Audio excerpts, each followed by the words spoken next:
Hello and welcome to the Daily Comic and Collectible, episode 601. Now today, the collectible of the day is the Mcfarlane Toys DC Multiverse, DC Rebirth Series, Swamp Thing Mega Action Figure.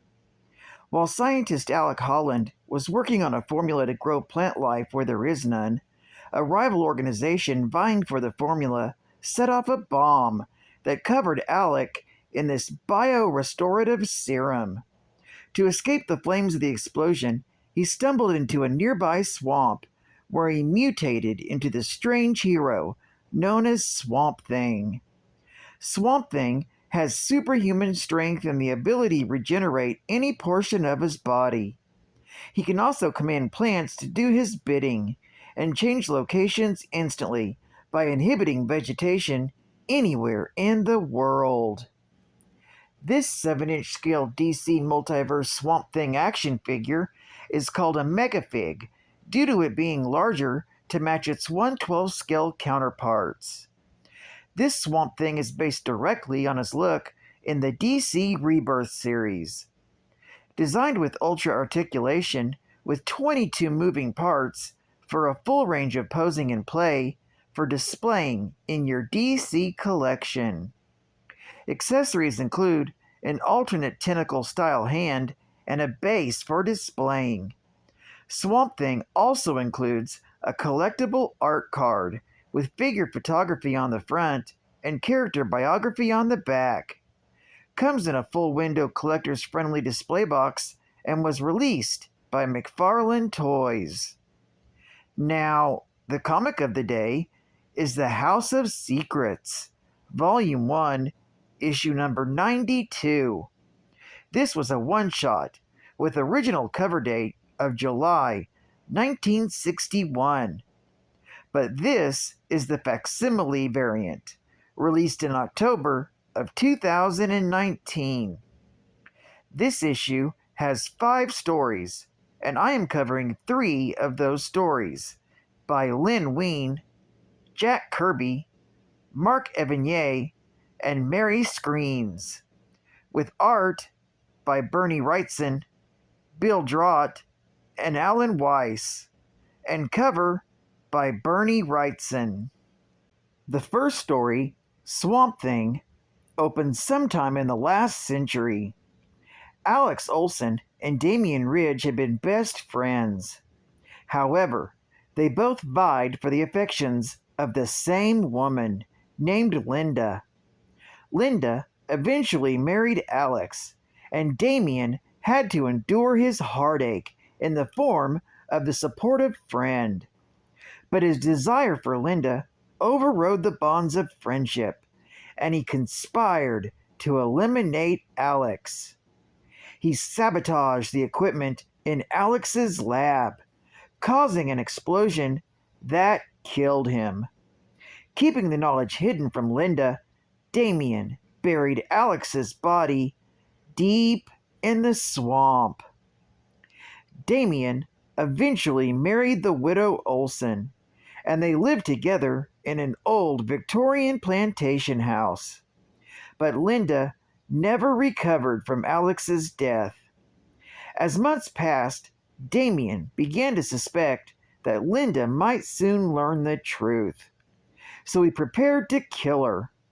But Alex had been resurrected as a Swamp Thing and broke into the house and killed Damian.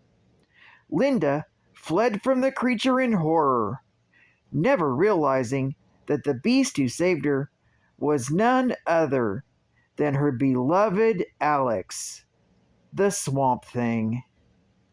The second story, After I Die, opens with a wealthy man named Maxwell James, who's obsessed with what happens after death. His obsession only grows stronger when he arrives at his wife's deathbed and realizes that she sees something utterly horrifying in her final moments. After his wife's death, Maxwell makes increasingly callous attempts to pursue this mystery, even paying to see a critically injured child, and angrily storms out when the child makes a full recovery. Finally, Maxwell loses his patience and attempts to kill his wife's brother-in-law, Hal, with a gun. In the ensuing struggle, Maxwell is fatally shot and begs Hal to look into his eyes. As Hal obeys, he sees the reflection of the terror beyond death in Maxwell's eyes and is driven to permanent insanity. And the final story, It's Better to Give, opens with a homeless man who encounters a crying baby warlock in the town dump, who's upset that he's broken his balloon. The homeless man remembers that he's got a dime on him, and so he gives it to the kid and tells him to get another balloon. The kid thanks him and tells him that he'll pay him back someday. The homeless man suddenly notices dimes starting to fall from the nozzle of an abandoned bathtub in the middle of his junkyard home, and can't believe his good fortune. He gathers them up and goes into town to eat at a fancy restaurant. He then donates to the Salvation Army and buys a set of new clothes. But that's when a criminal observes that the man has run into some money and follows him back to the dump to relieve him of it. The criminal kills the homeless man and makes the little warlock boy angry. He causes his new balloon to grow so large that it engulfs the killer. He then approaches the balloon with a large pin. After the explosion, the screaming stops. The junkyard was once again quiet, with only the little boy smiling, now remaining. Geek Fact: this is considered a major key issue, containing the first appearance of a Swamp Thing, Alex Olson. A Swamp Thing is an elemental creature who shares a connection to all plant life on the planet Earth through a network called the Green. He's a mass of vegetable matter that absorbed the memories and personalities of the host it takes over. Bonus Geek Fact: this issue is often credited as the first appearance of Alex Olson's swampy successor, Alec Holland, but Alec won't make his first actual appearance for another year in Swamp Thing, Volume 1, Issue Number 1, with the cover date of November 1972. Both versions of Swamp Thing were created by Lynn Wein and Bernie Wrightson. Advertising ad facts.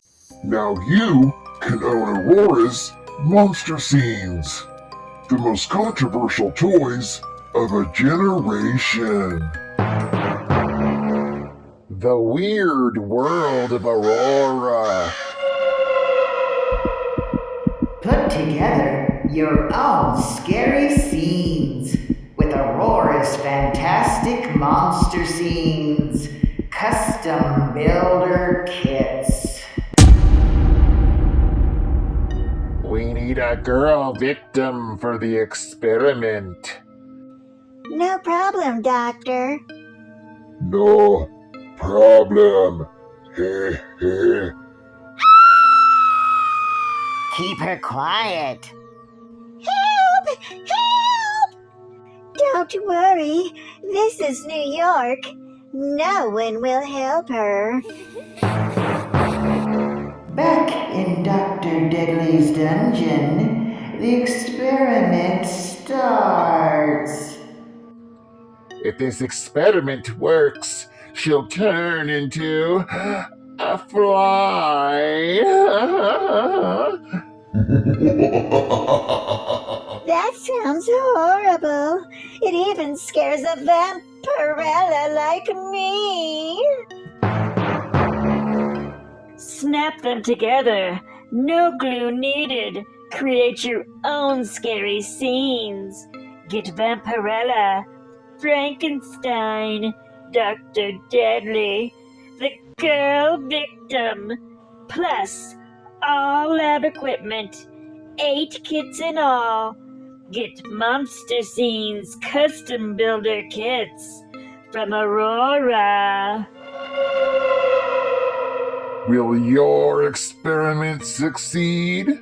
It's up to you when you build your monster scenes custom builder kits from Aurora.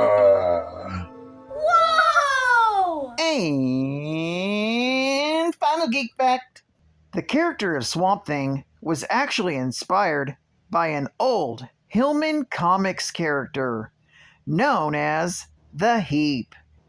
The Heap became a reoccurring supporting character when Eclipse Comics optioned for the rights to continue the Airboys series of comics originally published by Hillman in 1945.